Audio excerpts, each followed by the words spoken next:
Saya punya adik ipar, suaminya seorang guru dan telah meninggal.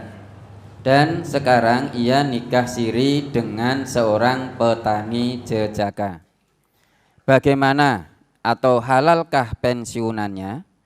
Perkawinannya hampir 1 tahun, dulu mau nikah di KUA bulan Desember, tapi sampai sekarang belum. Saya sudah mengingatkannya. Mohon pencerahannya, Ustaz. Lah ini laki-laki tadi ngaku apa namanya? Perempuan ya. Perempuan ibu ini tadi ya. Dia janda, suami petani yang perjaka tadi, itu tahu tidak ibunya ini ngaku terus terang apa tidak? Jangan-jangan ngaku masih ting-ting. Kalau ngaku masih ting-ting, ya, masih perawan, berarti dia bohong. Padahal perintah agama itu qulil haqqa walau kana murran. Katakan sejujurnya meski pahit akibatnya.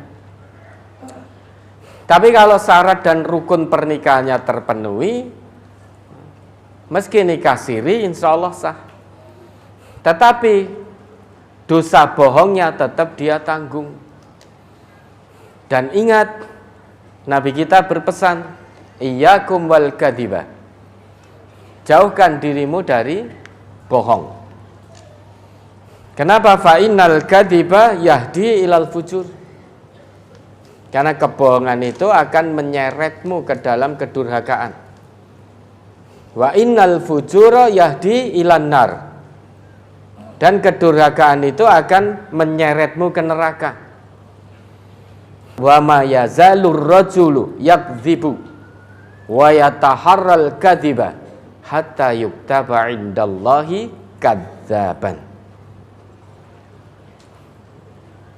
Sudah tahu bahwa kebohongan itu membawa kepada kedurhakaan, sudah tahu kedurhakaan membawa ke neraka, namun tetap ada orang yang terus berbuat bohong dan memilih kebohongan dalam hidupnya.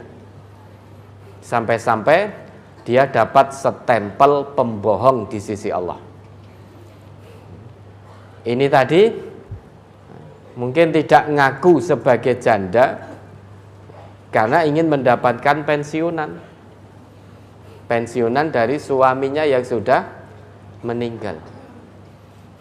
Bagaimana pernikahannya? Kalau pernikahannya rukun syaratnya terpenuhi, insya Allah sah. Dosa bohongnya dia tanggung kalau tidak bertobat. Lah ini kalau dia nikah di KUA, ya toh, pensiunnya akan hilang. Lah kok memilih bohong untuk mendapatkan pensiun? Ar-Razzaq itu apakah pensiunan toh? Yang namanya Ar-Razzaq itu apakah uang pensiun? Tidak.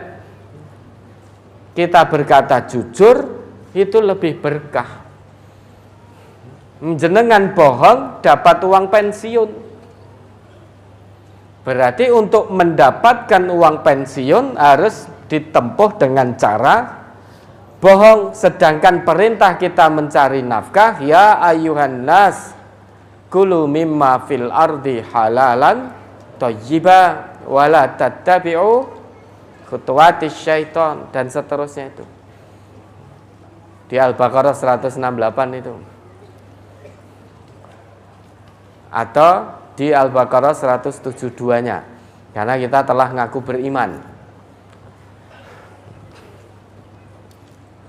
Quran surat Al-Baqarah ayat 172. Ya ayyuhalladzina amanu kulu min thayyibati ma razaqnakum washkuru lillahi in kuntum iyyahu ta'budun.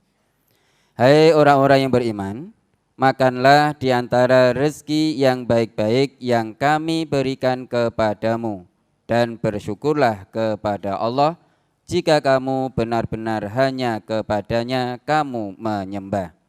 Ini aturan dari Allah. bagaimana kita mencari rezeki.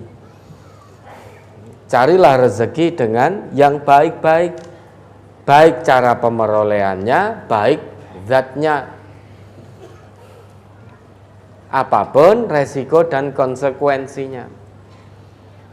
Maka untuk mencari rezeki dari Allah, jangan gunakan hal-hal yang dilarang oleh Allah dan Rasul-Nya.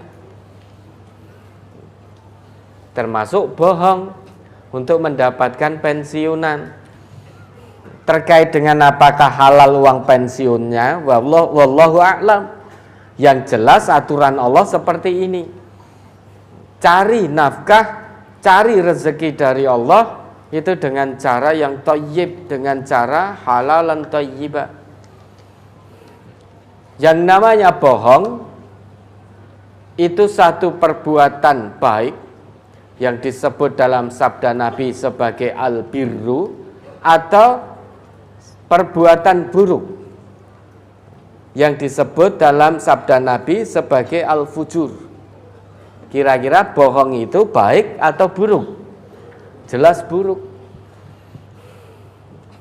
Berarti untuk mendapatkan rezeki dari Allah harus menempuh cara buruk dulu.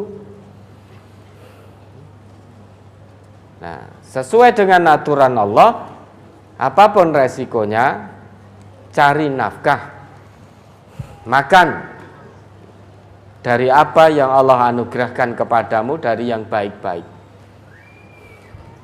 Sehingga untuk mendapatkan rezeki dari Allah tidak perlu harus dengan bohong. Karena bohong itu tidak baik. Lah bagaimana sekarang? Ya sudah, kalau memang itu bisa diingatkan, ya diingatkan untuk di KUA mengatakan yang sesungguhnya. Tapi kalau memang tidak mau, ya sudah, biarkan. Tapi kalau itu keluarga besar Majelis Tafsir Al-Quran, maka tidak diperkenankan siapapun tanpa kecuali warga MTA dimanapun berada untuk nikah siri. Itu tidak dibenarkan. Ini nidom, aturan yang ada di MTA. Lo kan syariat membolehkan, iya betul. Asal syarat dan rukunnya terpenuhi, nikah secara syariat itu sah. Meski tidak nikah di KUA. Namun aturan majelis ini semua warganya harus nikah resmi sesuai syariah dan pemerintah. Maka tidak boleh nikah siri. Bagi yang melanggar nidom ini ada sanksi. Sanksinya dihentikan, dikeluarkan dari Majelis Tafsir Al-Quran. Kenapa? Karena kalau tidak demikian akan menimbulkan fitnah bagi majelis ini. Nikah siri, diam-diam tidak diresmikan.